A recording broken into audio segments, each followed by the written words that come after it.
कानून वारे वफ़ाक़ी वज़ीर आज़म नज़ीर तारड़ जो चवणु आहे त 9 मई जे वाक़िअनि में जिना हाउस खे बाहि ॾिनी वई।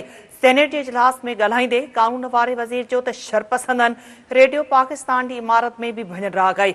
आज़म नज़ीर तारड़ जो चवणु आहे त 9 मई ते जेको कुझु थियो अवाम पंहिंजी अखियुनि सां ॾिठो हुयो। अहम ख़बर नाज़रीन अवां सां शेयर कयूं पिया त कानून वारे वफ़ाक़ी वज़ीर आज़म नज़ीर तारड़ जो चवणु आहे त 9 मई जे वाक़िअनि में जिना हाउस खे बाहि ॾिनी वई। सेनेट जे इजलास में ॻाल्हाईंदे कानून वारे वज़ीर चयो त शरपसंदनि रेडियो पाकिस्तान जी इमारत में बि भञन राग आई। आज़म नज़ीर तारड़ जो चवणु आहे त 9 मई ते जेको कुझु थियो अवाम पंहिंजी अखियुनि सां ॾिठो हुयो। ही अहम अपडेट्स अवां सां शेयर कयूं पिया।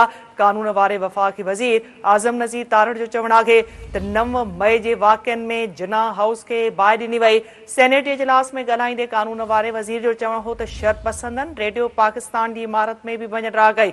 आज़म नज़ीर तारड़ जो चवणु आहे त 9 मई ते जेको कुझु थियो अवाम पंहिंजी अखियुनि सां ॾिठो हुयो।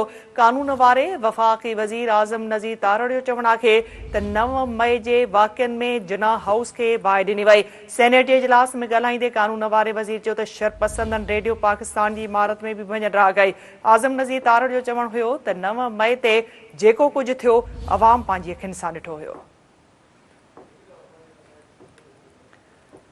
कानून वारे वफ़ाक़ी वज़ीर आज़म नज़ीर तारड़ जो चवणु आहे त 9 मई जे वाक़िअनि में जिना हाउस खे बाहि ॾिनी वई। सेनेट जे इजलास में ॻाल्हाईंदे कानून वारे वज़ीर चयो त शरपसंदनि रेडियो पाकिस्तान जी इमारत में बि भञन राग आई।